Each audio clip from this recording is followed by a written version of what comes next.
இயேசு கிறிஸ்துவின் இனிய நாமத்தில் வாழ்த்துக்கள். இந்த நாளிலும் மார்க் எழுதின சுவிசேஷம் 1வது அதிகாரம் 1ஆம் வசனத்திலிருந்து 12ஆம் வசனம் வரையிலும் கற்றுக்கொள்ளப் போகிறோம்.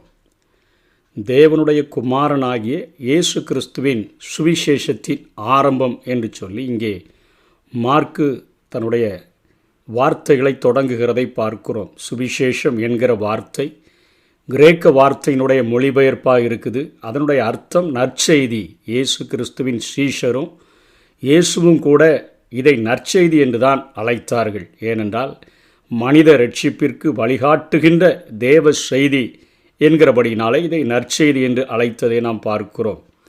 இயேசு கிறிஸ்து என்று சொல்லுகிறாரே, இயேசு என்பதற்கு யோசுவா என்ற எபிரேய பெயரின் அர்த்தத்தைப் போல இயேசு என்ற பெயருக்கும் கர்த்தர் ரட்சிக்கிறார் என்ற பொருள் உண்டு. மரியாளுக்கு வெளிப்படுத்தப்பட்ட போதே இயேசு என்று பெயரிடுவாயாக, அவர் தமது ஜனங்களின் பாவங்களை நீக்கி அவர்களை ரட்சிப்பார். யெகோவா ரட்சிக்கிறார், கர்த்தர் ரட்சிக்கிறார் என்கிற அர்த்தம். கிறிஸ்து என்ற வார்த்தை அபிஷேகம் பண்ணப்பட்டவர் என்ற பொருள் கொண்ட கிரேக்க வார்த்தையாகும். கிறிஸ்டோஸ் என்று சொல்லுகிற வார்த்தையிலிருந்து அபிஷேகம் பண்ணப்பட்டவர் என்று மொழிபெயர்க்கப்பட்டிருக்கிறது கிறிஸ்து. எபிரேய சொல்லானது அதை மேசியா என்று அழைக்கிறது. பழைய ஏற்பாட்டில் ஆசாரியர்கள், தீர்க்கதரிசிகள், ராஜாக்கள் ஆகியோரை அபிஷேகம் செய்தனர். 1 ராஜாக்கள் 19:16 பார்க்க முடியும். லேவியராகமம் 4ஆம் அதிகாரம் 5:16 பார்க்க முடியும். 1 சாமுவேல் 24வது அதிகாரம் 6ஆம் வசனத்திலும் 10ஆம் வசனத்திலும் நாம் பார்க்க முடியும். நித்திய அபிஷேகம் பெற்ற இயேசு கிறிஸ்துவை குறித்து இங்கே தேவ ஆவினால் அபிஷேகம் பண்ணப்பட்ட உன்னத தீர்க்கதரிசியாக, பிரதான ஆசாரியராக, ராஜாதி ராஜாவாக, 3 காரியங்களையும் ஒன்றடக்கியவராக இயேசு கிறிஸ்து என்று சொல்லி அந்த காரியங்களை குறித்து நாம் பார்க்க முடியும். அவருக்குள்ளாக ஆசாரியத்துவம் இருக்கிறது, அவருக்குள்ளாக தீர்க்க தரிசனத்தினுடைய காரியங்கள் இருக்கிறது. அவர்தான் இந்த உலகத்தில் ராஜாதி ராஜாவாக அவர் ஆளுகை செய்ய போகிறார். எல்லா காரியங்களும் அவருக்குள்ளாய் அடங்கி இருக்கிறதை நாம் பார்க்க முடியும். அதனைத் தொடர்ந்து 2ஆம் வசனத்திலிருந்து 8ஆம் வசனம் வரையிலும் யோவான் ஸ்நானகன் அவன் தேவ ஊழியத்தினுடைய ஒரு ஆயத்தத்தை இங்கே செய்கிறதை பார்க்கிறோம்.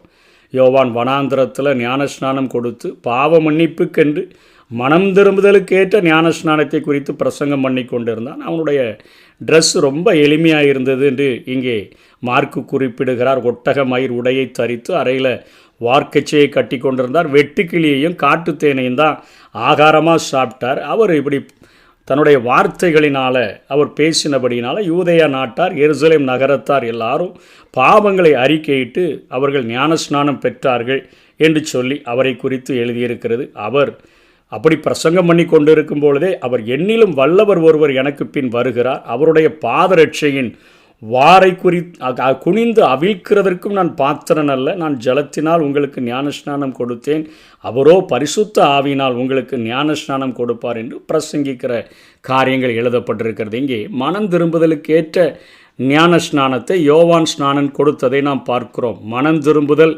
என்பதற்கான கிரேக்க சொல்லானது மெட்டனோயா என்கிற வார்த்தையிலிருந்து அந்த ஞானஸ்நானம் மொழிபெயர்க்கப்பட்டிருக்கிறது. மெட்டனோயஸ் என்ற 2 வார்த்தைகளின் கூட்டு வடிவமாக இந்த வார்த்தை மெட்டனோயா என்று சொல்லப்படுகிறது. மனதில் முற்றிலுமாக ஏற்படுகிற ஒரு திருப்பம் என்பது அதனுடைய அர்த்தம். 2 வார்த்தைகளினுடைய கூட்டுச்சொல், அதாவது மனதில் முற்றிலும் ஏற்படும் ஒரு திருப்பம். வேதாகம தொனியில் வரும்பொழுது பாவத்தையும் அதன் மேலுள்ள ஆசையையும் வெறுத்து தேவனிடத்தில் திரும்புகிறதை இந்த காரியம் குறிப்பிடுகிறது.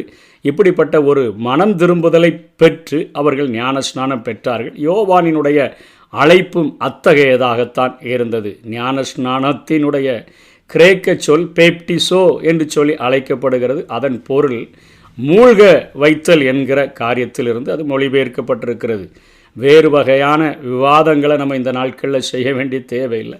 யோவான் ஸ்நானனினால் அவனுடைய இரும்பு சொற்களை கேட்டு மனம் திரும்பி மக்கள் யோர்தானில் இறங்கி ஞானஸ்நானம் பெற்றார்கள்.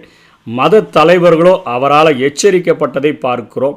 எல்லா ஜனங்களும் மனம் திரும்புதலுக்கென்று ஞானஸ்நானம் பெற்றார்கள். ஆனால் இயேசுவும் அங்கே ஞானஸ்நானம் பெறுகிறதை பார்க்கிறோம். மனம் திரும்புதலுக்கான ஞானஸ்நானம் அவருக்கு தேவையில்லை. தேவ நீதியை நிறைவேற்றுகிறதற்காகவே அவர் ஞானஸ்நானம் எடுத்தார் என்று மத்தேயு 3ஆம் அதிகாரம் 15ஆம் வசனத்தில் குறிக்கப்படுகிறதை நாம் பார்க்கிறோம். இதனைத் தொடர்ந்து 10ஆம் வசனம் 11ஆம் வசனத்தில் பார்க்கும் பொழுது, ஜலத்திலிருந்து கரையேறிட உடனே வானம் திறக்கப்பட்டது. இது இன்றைக்கு நமக்கு ஒரு மிகப்பெரிய ஒரு ஆவிக்குரிய வெளிப்பாடாக காணப்படுகிறது. எந்த ஒரு மனுஷனும் பாவத்திலிருந்து மனம் திரும்பி தேவனுக்காக தன்னை வாழ அர்ப்பணித்து வரும்பொழுது, இயேசு எப்படி ஜலத்திலிருந்து கரையேறின உடனே அவருக்கு ஒரு மிகப்பெரிய வெளிப்பாடு கிடைக்கிறது. வானம் திறந்திருக்கிறதை அவர் பார்க்கிறதை நாம் பார்க்கிறோம். அதே போல தான் நம்முடைய வாழ்க்கையிலையும் ஆண்டவருக்காக நாம் ஒப்பு கொடுத்து நம்முடைய வாழ்க்கையை அவருடைய பாதத்தில் அர்ப்பணிக்கும் பொழுது நமக்காக எப்பொழுதுமே வானம் திறந்திருக்கிறது. வானத்தையும் பூமியும் உண்டாக்கின கர்த்தரிடத்திலிருந்து எனக்கு ஒத்தாசை வரும் என்று சொல்லித்தான் அங்கே சங்கீதக்காரன் ஜெபிக்கிறதை பார்க்கிறோம். ஒத்தாசை வரும் பர்வதங்களுக்கு நேராக என் கண்களை ஏறெடுக்கிறேன், வானத்தையும் பூமியும் உண்டாக்கின கர்த்தரிடத்திலிருந்து.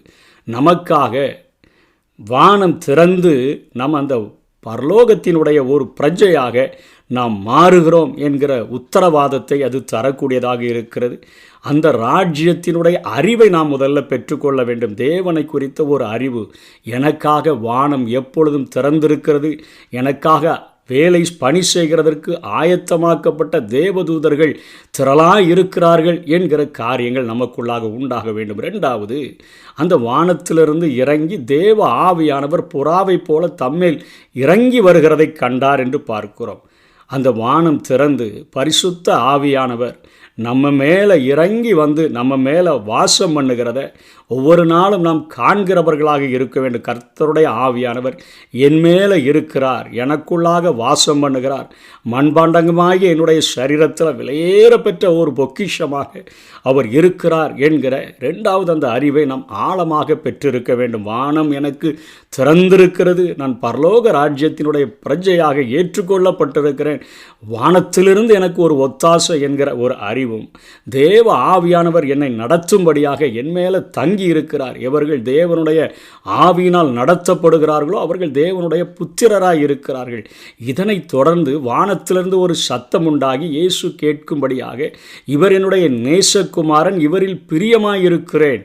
இந்த சர்டிஃபிகேட் ஒவ்வொரு நாளும் நம்மை உண்டாக்கின பிதா நம்மிடத்தில் சொல்லக்கூடிய அந்த வார்த்தைகளை நாம் கேட்கிறவர்களாக, அவர் இருதயத்தை குளிர பண்ணுகிற ஒரு வாழ்க்கை வாழுகிறவர்களாக நாம் இருக்க வேண்டும். இவர் என்னுடைய நேசகுமாரன், இவரில் பிரியமாயிருக்கிறேன். இயேசு கிறிஸ்துவும் இந்த பூமியில் வாழும் பொழுது அடிக்கடி தன்னுடைய சீஷர்களுக்கு சொல்லுகிறார், என் பிதாவும் உங்கள் பிதாவும்.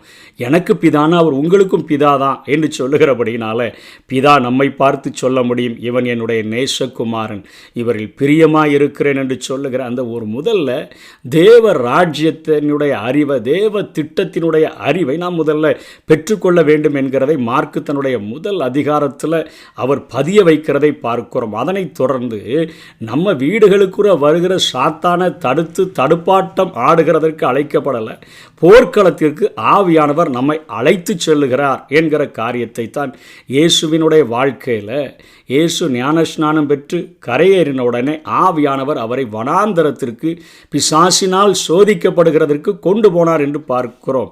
சத்துருவினுடைய எல்லைகளிலேயே போய் சத்துருவை வசனம் என்கிற வாளினால் நாம் தாக்குகிறவர்களாக, அவனை ஜெயிக்கிறவர்களாக வாழ வேண்டும் என்கிற ஒரு காரியத்தை இயேசு கிறிஸ்துவினுடைய ஞானஸ்நானத்திற்கு பின்பு பரலோக ராஜ்யத்தினுடைய தெளிவான காரியங்களை அவர் பார்த்த பின்பு, வானம் எனக்காக எப்பொழுதும் திறந்திருக்கிறது, தேவ ஆவியானவர் என் மேலே தங்கி இருக்கிறார், நடத்துகிறார், எனக்கு வானத்திலிருந்து என் பிதா இவரின் நேசகுமாரன், இவரில் பிரியமாயிருக்கிறேன் என்று ஒரு அருமையான வார்த்தையை கொடுத்து என்னை தேற்றுகிறார். ஆகவே சத்ருவினுடைய கோட்டைக்குள்ளாக புகுந்து பலவான கட்டி அங்கே அவனால் ஆக்கிரமிக்கப்பட்டிருக்கிற எல்லா பொக்கிஷங்களையும் எல்லா விதமான காரியங்களையும் நான் கொள்ளையிட முடியும் என்கிற ஒரு நம்பிக்கையோடு கூட ஆவியானவர் நடத்தி செல்லுகிறார். வனாந்தரத்தில் 40 நாள் அளவும் அவர் அங்கே உபவாசம் இருந்து அவர் ஜெபித்த பொழுது காட்டு மிருகங்கள் அருகில், அதாவது ஒரு ஆபத்தான சூழ்நிலையில்